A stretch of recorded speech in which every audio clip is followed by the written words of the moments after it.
Welcome students, मैं doctor Ashutosh बिना, लोक प्रशासन में असिस्टेंट प्रोफेसर, राजकीय महाविद्यालय आबू रोड। हम पढ़ रहे हैं बीए सेकेंड ईयर की पब्लिक एडमिनिस्ट्रेशन क्लास, जिसका एक पेपर है राज्य प्रशासन। राज्य प्रशासन को हमने पूरा टॉपिक हम लगभग पढ़ चुके हैं, पूरा विकास, उसका कालक्रम, और हम भारत के राज्यों का एकीकरण भी देख चुके हैं। अब हम आज का जो हमारा विषय है वो है राजस्थान का एकीकरण।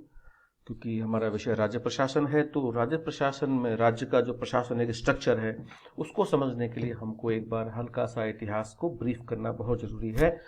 जैसे मैंने आपको पहले बताया था कि ब्रिटिश काल के अंदर 3 प्रकार की स्टेट थी। एक वो जो ब्रिटिश गवर्नमेंट के अंदर डायरेक्टली कंट्रोल थी, जिन पर प्रत्यक्षतः ब्रिटिश गवर्नमेंट का शासन था।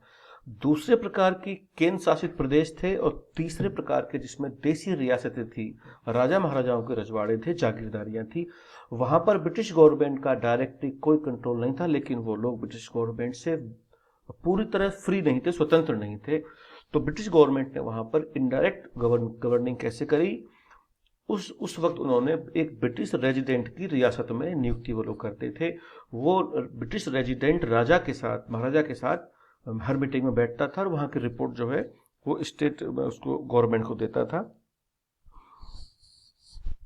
इसको एजेंट टू गवर्नर जनरल भी कहा जाता था।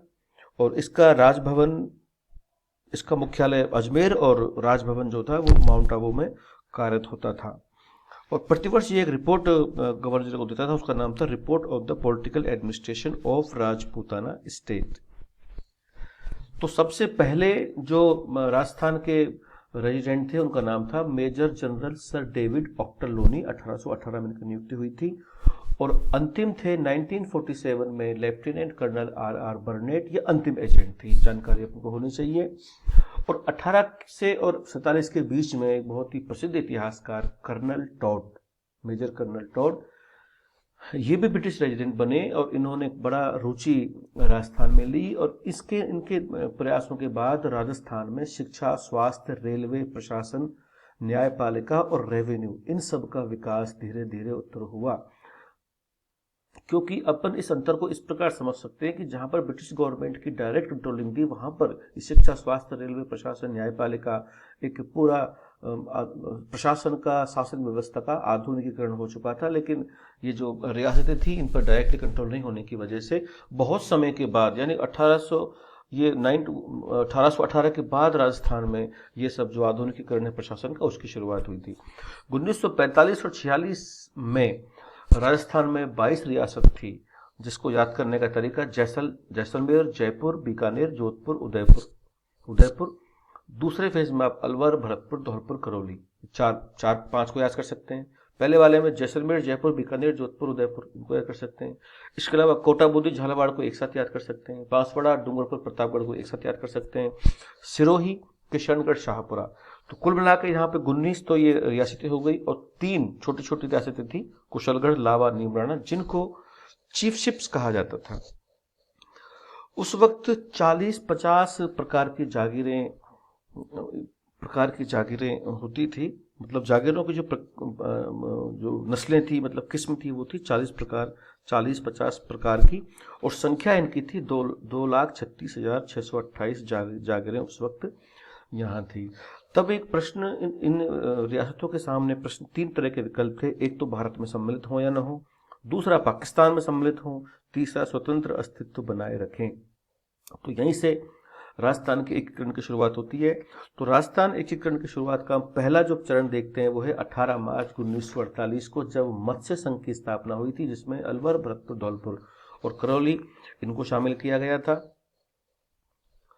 और इसके राजप्रमुख थे उदयभान सिंह, आप स्लाइड में देख सकते हैं। और प्रधानमंत्री, उस वक्त मुख्यमंत्री का पद नहीं था, प्रधानमंत्री शोभाराम कुमावत को बनाया गया था।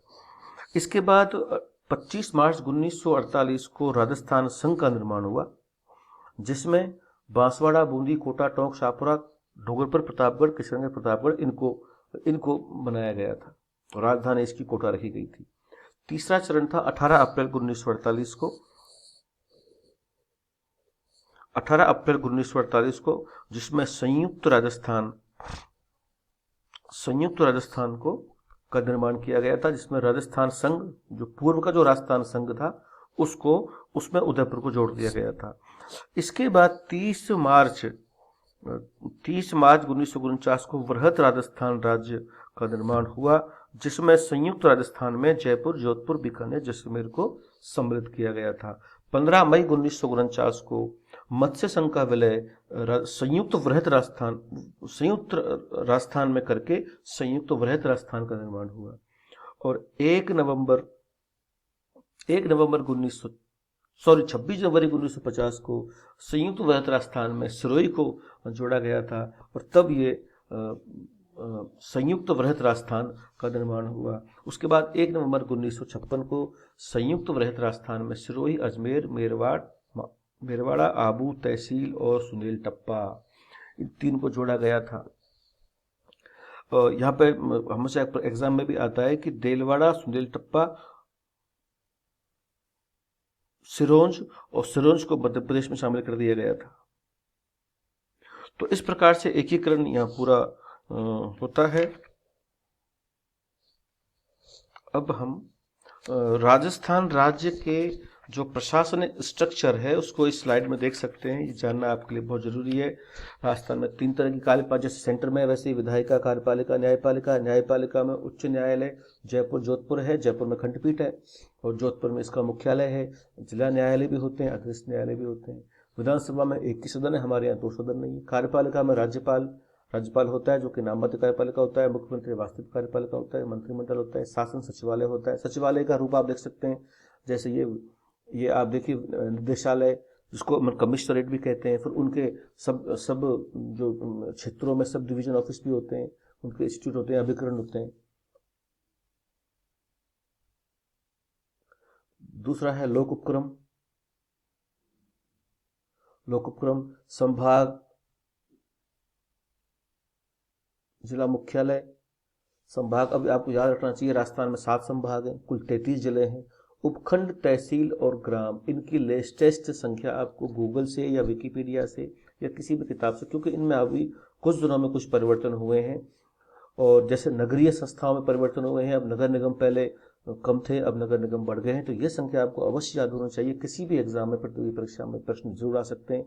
कुल कितनी जिला परिषद हैं? जिला परिषद कुल 33 हैं, लेकिन पंचायत समितियों का अभी कुछ समय पहले ही पुनर्सीमन हुआ है, तो उसका लेटेस्ट आंकड़ा आपके पास होना चाहिए। अगली क्लास में मैं प्रयास करूंगा कि मैं आपको ये पंचायत समिति का, ग्राम पंचायत का, जिला परिषद का, नगर निगम, नगर पालिकाओं की वास्तविक एक्यूरेट आंकड़ा, आप चाहे तो जो अर्बन की वेबसाइट है वहां से भी इसको ले सकते हैं, कोई बड़ी बात नहीं, गूगल करने पे सब चीज़ आ जाती है। लेकिन मैं इतना कहना चाहूँ तो ये बहुत ही इंपॉर्टेंट विषय। तो इसी के साथ हमारा ये विषय जो था ये अब समाप्त होता है। राज्य प्रशासन का हमने पूरा कर लिया है।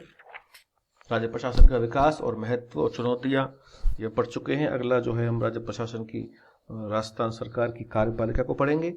इसी के साथ आपका बहुत बहुत धन्यवाद। Thank you.